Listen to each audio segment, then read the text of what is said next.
Bien, écoutez, sur notre réunion de groupe et au-delà de ça, sur l'ambiance générale, bon, le constat qu'on fait sur situation autour de cette loi travail, d'abord à l'égard du président de la République, c'est l'illustration, je crois, de ces 4 ans de François Hollande, avec le degré zéro de l'autorité. Degré zéro de l'autorité à l'égard au sein de son gouvernement, degré zéro de l'autorité sur sa propre majorité, et degré zéro de l'autorité sur la voie publique.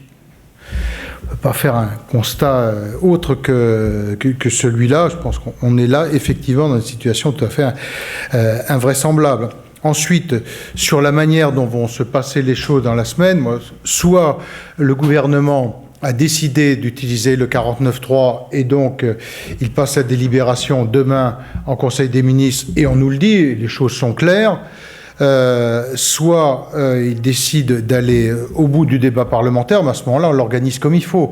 Or là, avec le vote qui aura lieu, non pas mardi prochain, mais le mardi d'après, on sait pertinemment qu'on est incapable de travailler sur les 5000 amendements qui ont été déposés en 5 jours de débat à l'Assemblée. Ça n'existe pas. N'importe quel parlementaire sera capable de vous le dire. Donc, en aucun cas, c'est possible. Donc on est vraiment dans une situation où je pense d'ailleurs que ce qui est tout à fait catastrophique, c'est qu'aujourd'hui ils ne savent pas où ils vont et tout ça se fait je dirais, au gré des divisions de la gauche, au gré des manifestations de rue, et on a des points de vue qui changent du jour au lendemain. Ce qui est certain, c'est que nous, s'il y a le 49.3, on déposera une motion de censure et la motion de censure, on ne la fera pas sur la loi travail, elle sera sur l'ensemble et le bilan catastrophique de François Hollande, que ce soit à la fois sur le plan économique, sur le plan social, mais également sur la sécurité. Ce qui se passe en ce moment est un peu plus choquant. Où est passé le ministre de l'Intérieur ? Enfin, ce ministre de l'Intérieur qu'on entend vociférer dans l'hémicycle, mais quand il s'agit d'être en responsabilité, il est où ?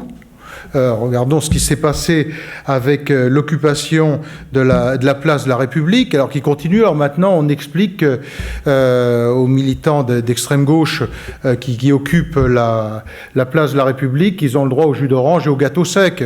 Enfin, tout ça, vraiment, se fiche du monde. On est sous l'état d'urgence, donc à partir de là, bien, les rassemblements de cette nature doivent être interdits, point. On a vu ce matin, quand même, sous l'état d'urgence, la première fois, une manifestation devant le 126 rue de l'Université. C'est un périmètre sacré où jamais on a de manifestation. Et sous l'état d'urgence, là, on étale les banderoles, etc. Donc, on a un ministre de l'Intérieur qui oscille entre le laxisme et les déclarations péremptoires. Mais la réalité, c'est que ce ministre de l'Intérieur, c'est triple zéro. Donc, et la motion de censure, elle portera sur l'ensemble de l'action du gouvernement, sur tous ces points.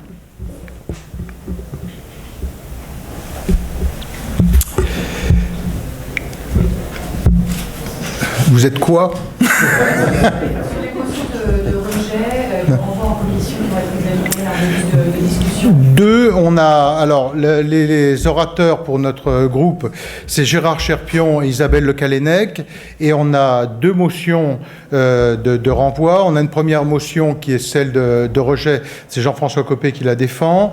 La deuxième, sur le renvoi en commission, c'est Isabelle Le Callennec. D'accord. Et vous êtes majoritaire, tous, vous avez voté ces 2 motions? Ah ben, on n'est pas majoritaire, on est unanime au sein du groupe, mais ça ne fait pas la majorité. Oui. Compte tenu du texte, aujourd'hui, il n'y a pas de débat. Hein.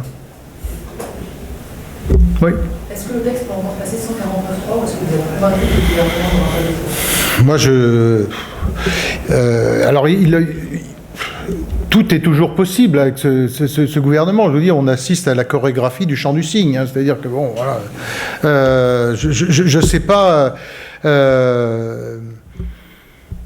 Ils peuvent toujours lâcher les choses à l'extrême gauche, hein, ce qui est aux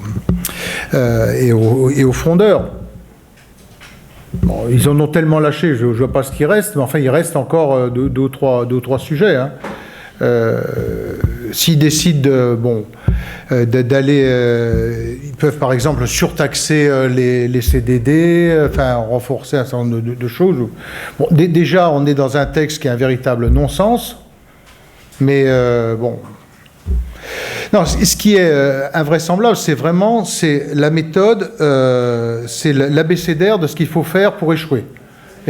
Entre l'annonce d'un texte qui va à l'inverse de toutes les déclarations de campagne de François Hollande, la ministre du Travail qui nous annonce qu'elle va utiliser le 49.3, comme si c'était de sa compétence. Juste lui rappeler un petit cours sur le fonctionnement de nos institutions. Jusque maintenant, ce n'est pas un ministre ou un secrétaire d'État qui décide de l'utilisation du 49.3. Ensuite, elle nous dit non, on ne l'utilisera pas. Enfin, on a envie de dire, mais de quoi vous mêlez? Si le ministre du Travail, il est là pour travailler sur son texte, l'utilisation du 49.3, ça ne dépend pas du ministre.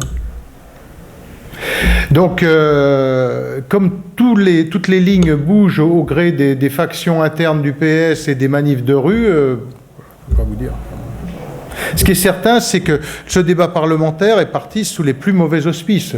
Parce qu'on a bien vu ce matin en conférence des présidents. Moi, j'ai interrogé... Je n'ai pas été le seul, d'ailleurs Philippe Vigier l'a fait avec moi, sur la tenue des débats, comment allaient s'organiser les choses. On sait tous que dans le délai imparti, les 5000 amendements, c'est absolument impossible de pouvoir les étudier, donc le texte, de toute façon, ne tient pas. Donc soit ils utilisent le 49.3, soit ils repoussent la date du vote solennel, ou alors ils utilisent une autre manip qui est celle de déposer au dernier moment des amendements gouvernementaux qui font tomber, de réécrire complètement un article, et comme ça on fait tomber 1000 ou 1500 amendements d'un coup. Mais ce sera frontal avec leur majorité. Hein. Il n'y a pas de temps programmé sur le texte? Non, non. Ils auraient pu le faire, mais effectivement, ils n'ont pas fait. C'est bon? Est-ce que si à l'issue du texte, il reste encore, par exemple, la primauté de l'accord d'entreprise, est-ce que ça pourrait conduire certains chez vous à s'abstenir? Non, le texte aujourd'hui, attendez, il y a tout entre le mandatement. Le temps de travail, nous, qu'on souhaitait sur les apprentis pour vraiment relancer l'apprentissage, qui soit calé sur le temps des tuteurs, la primauté de l'accord d'entreprise. Enfin, on a été sur un rasoir à 3 lames, hein, entre l'annonce qui a été faite par le gouvernement au début du texte, le passage en Conseil des ministres, c'était une première lame. On a commencé à raboter les choses. Deuxième lame avec le passage en commission. Et là, ce sera la troisième en séance publique. Hein.